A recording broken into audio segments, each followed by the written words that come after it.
Welcome, Revolution Cast. Hi. Producers, thank you for joining us. So let's talk about the new season real quick, and this might be for the producers. Can you say if there's going to be much of a time jump between seasons? There is. Yeah. It's going to be, it's 3 months after the events of the finale, and we pick up the cliffhanger where our heroes are valiantly trying to stop the bombs from dropping, which they fail at.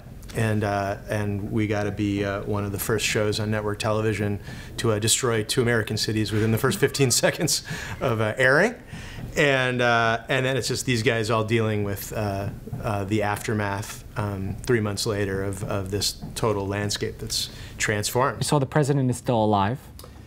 Those guys in Cuba. So there's those guys in Cuba, right? They claim to be Americans. They're using a lot of the iconography, flags, and God bless America, but they are not Americans. They're bad dudes. Their vision of America is not the vision that we all want. They have some really dark stuff in store, and it becomes a sort of. Yeah, we're all like, interesting. What else happened? They're all like, they all worked with that guy Randall, and so there's a conspiracy afoot where these people are integrating into the continent, and all of our heroes here, and laid out here in my assortment of heroes here, all need to band together and go up against this threat. But we will meet the U.S. president this season. Yeah, but like it's not like the last 15 years have been a very twisted, dark thing, a twisted, dark 15 years in Guantanamo Bay. So the guy who is calling himself the president, it's not like that guy is the elected president. It's not like we're gonna have, played by Jerry special guest star. It's not like Obama's gonna be a special. It's not like Obama's gonna be a special guest star. It's like the guy who's in charge. They're all wearing like these star-spangled masks, and the guy who's the president, and they're not good people, and they're not necessarily our elected representatives. And Billy, when the show comes back, where is your character? Is he back on the bottle, drinking? Soon. He's in Texas. Yeah. We've made our way down to the Texas territory, and soon after we reunite with everybody, everybody sort of goes off into their own little pocket of the world. And where are you in the shooting of the season currently? How far? We're in the middle of shooting the second one. Second episode. Yeah. Okay. Anybody can share any teases about episode 2? Geez, I don't know. I mean, we're 3 months later. We nuked some American cities. These guys are up from Cuba, and they've got a conspiracy going.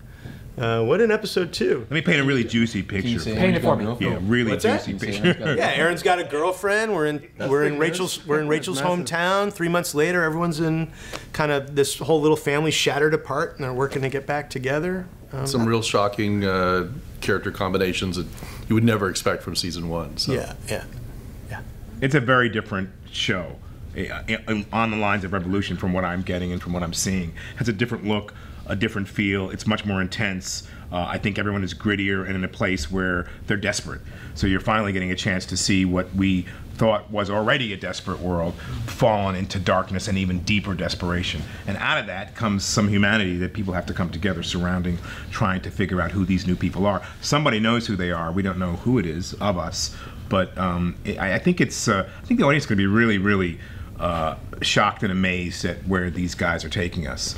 It's a very rich and very real landscape that provides an opportunity not only to have action, but have some really extended and amazing dramatic content. 8 o'clock time slot means you go darker with more violence. That's what these guys are doing. It's kind of fantastic, right? Yeah, Family hour. When we got the time slot, when NBC announced that we would be at 8, literally the first email was, "Can we still be as violent?" And literally the first email, and they said, "Yeah, we just want the same show." So it'll be, we'll keep up the level of intensity and the action, and we're not going to soften anything up for the 8 o'clock slot. And it will. It's a more, with these conspiracies and these mysteries, like the storyline this season really unfolds at a really interesting and satisfying clip, and there's just really twists and turns all around, and we're focused more on the characters. We're focused more on like the intimacy of who they are with a really interesting canvas. So it's gonna be good. It's gonna be good. Come on, kids, play nice. I'm Haley Steinfeld, and you're watching ENTV. Hi, my name is Kieran Shipka, and you're watching ENTV. Aubrey Plaza, ENTV. I just touched it with my mouth, sorry.